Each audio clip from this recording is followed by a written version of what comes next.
Magandang araw po, welcome po sa aking channel, Love9 TV. Patalasasan po, meron po ba kayong mga properties na napapabayaan or non-performing assets? Plan nyo ibenta, pero wala kayong oras sa pagbenta nito. Kung ito'y pagkakatiwala nyo po sa amin, tawag lang po kayo sa aking numero, usap po tayo, gawin ko po ng video for free. Yes, libre po, wala po kayong babayaran. Tutulungan pa namin kayong mabenta ang inyong property. Kami na po bala sa marketing, sa boosting or paid ads. Even sa tripping, hindi na po kayo mapapagod sa pag-entertain ng mga buyers. Kami na po bala sa lahat. Tawag lang po kayo. Nandito po tayo ngayon sa Parañaque kung saan meron po tayong bagong video presentation. 4 na unit na brand new townhouse na may 4 bedrooms, 3 toilet and bath at 2 balkonahe, front and back. Meron din po itong garahe o carport. May promo po si owner na libre ang 3 aircon unit. Ito pong unit E o end unit ay meron po akong nakabukod na video dyan. May lot area po yan na 94 square meters at may floor area na 180 square meters. Ito pong unit D, naka-hold daw sa ngayon. At ito pong unit C, may lot area na 88 square meters at may floor area na 170 square meters. Ang unit B po ay may lot area na 77.50 square meters at may floor area na 140 square meters. Lahat po yan ay may 4 bedrooms, 3 toilet and bath, 2 balkonahe at 1 carport. With fence and gate at ready for occupancy po lahat ng unit. Okay, samahan niyo po ako. Pasok po tayo. Ito po yung garahe. At yan po yung balkonahe dito sa harapan. Ito pong garahe ay naka-tile flooring. At ito po yung main door. May sliding glass window sa gilid nito. At dito naman po yung living area o salas. Naka-ceiling cove design. May chandelier. Premium tiles ang ginamit dito sa flooring. Yan po yung sliding glass window. Napakaganda po ng disenyo ng ceiling. At pulido po ang pagka-pintura. Quality po ang pagkagawa. So, ganun din po. Dito po naka-ceiling cove design. May pin lamps. Maganda kombinasyon ng kulay. At dito naman po yung dining area. Open lang po siya. Walang partitions. Kaya maliwalas. Dito po sa dining area ay malaki naman ang spasyo at dito po sa dulo yung formal kitchen. Ito pong formal kitchen ay meron pong wall-mounted cabinet and shelf. Then itong kitchen ay naka-quartz countertop, may stainless sink with faucet at kitchen cabinet. At ito naman po yung common toilet and bath. Dito naman po yung first bedroom na pwedeng gawing maid's quarter. Sa spasyo naman po, hindi naman siya ganun kaliit at hindi naman ganun kalaki. Ito po yung service area o laundry area na meron pong natural ventilation. Kaya kahit po dito sa dulo, hindi po mainit. Dito po ulit tayo sa formal kitchen at doon naman po matatanaw yung salas o main door. Ito po yung dining area at ito na po yung stairs or hagdan, concrete staircase, metal railing at handrail, at ito naman po yung hallway. Yan po yung 2 kwarto sa dulo na may access ito sa likod na balkonahe. Ito po yung unang kwarto na may present ko sa inyo. May wardrobe, from floor to ceiling po yan. Naka-tile flooring. Okay naman ang pintura. Then may access door dito. Papunta dito sa likod na balkonahe o terrace. Ito po yung tinutukoy ko kanina na natural ventilation papunta sa service area. Yan po yung kabilang kwarto. Mamaya pa pupuntahan natin yan.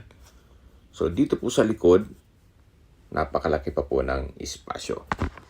Balik po ulit tayo dito sa loob. Yan po yung wardrobe. At paglabas natin, ito yung hallway. At dito naman po sa kabila yung pangalawang kwarto. Ito pong pangalawang kwarto ay ganun din po. Meron pong wardrobe na from floor to ceiling, naka-tiled flooring.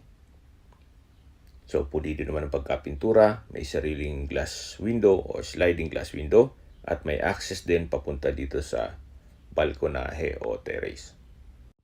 Pasok ulit tayo. So, check po natin yung common toilet and bath dito sa hallway.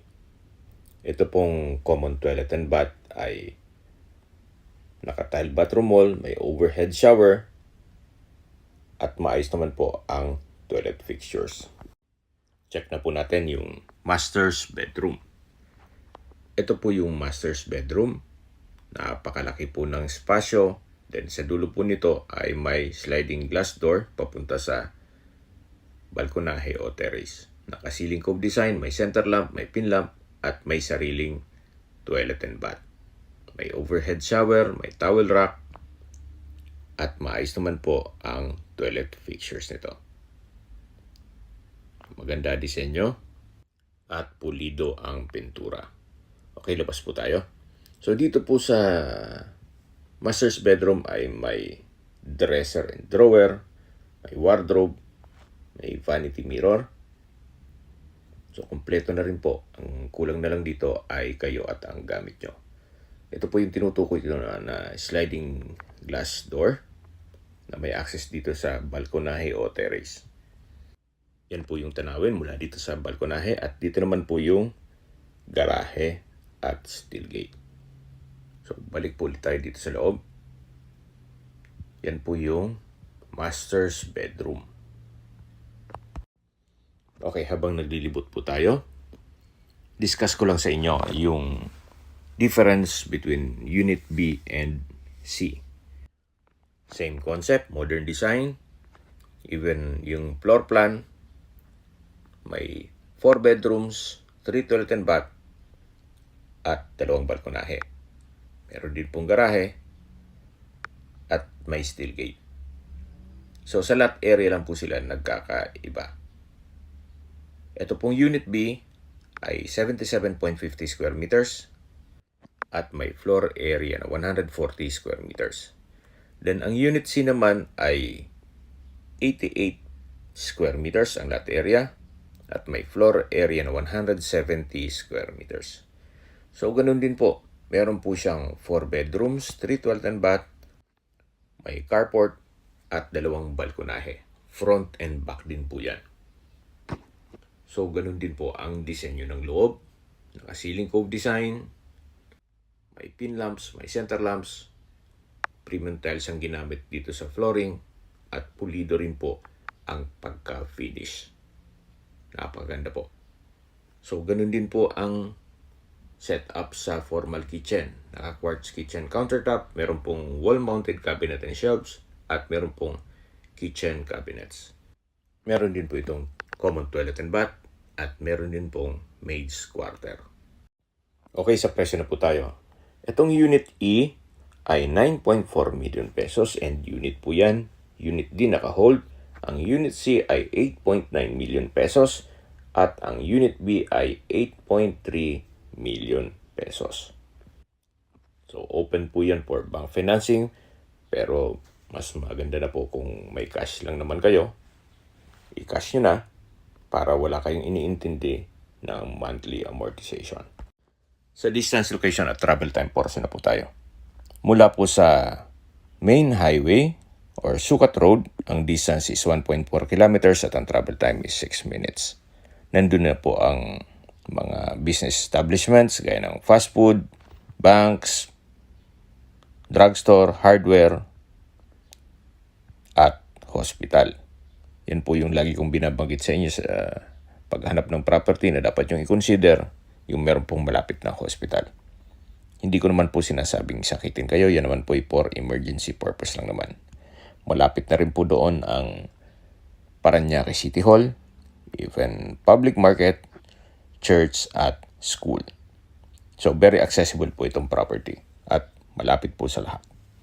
Mula naman po sa Sukat Skyway Ramp, ang distance is 3.8 kilometers at ang travel time is 12 minutes. Ang Skyway po ay may access papuntang BGC, Makati, Quezon City, Manila, all the way to NLEX or North Luzon Expressway. At kung manggagaling naman po sa airport, ang distance is 12 kilometers at ang travel time is 34 minutes. Kung may mga katanungan po kayo or gusto magpasat ng tripping dito sa property to, tawag lang po kayo sa aking numero. At sa mga kababayan naman natin sa ibang bansa, meron po akong Telegram sa mga iPhone user man, may iMessage, meron din pong Imo, Skype, Viber at WhatsApp. Same number lang po, 0917-316-3399. Sa mga nagtatanong naman po ng aming Facebook, meron po aming Facebook page na Nov9TV at Facebook Real Video. Meron din pong TikTok at Instagram. May ibang YouTube channel po kami, the Nov9TV channel, Nov9TV Listings, Nov9TV On The Spot, Nov9TV Updates, at Nov9TV House Rental. Sana po naibigyan nyo ang video presentation. Paki-like and subscribe na lang po sa aking channel para ma-update din po kayo sa aking future listings. Kung sakali po hanap nyo yung mas malaking sukat ng lupa, meron din po kami ibang listings na pwede nyong pagpilian. Huwag po kayong mag-atubiling tumawag sa amin. Then, let us know your budget para malaman namin kung anong property pwede naming ilog sa inyo. Sa lahat pong viewers, subscriber at nagtiwala po sa amin, salamat po sa suporta. Ingat po kayo lagi at yung pamilya. Maraming salamat po.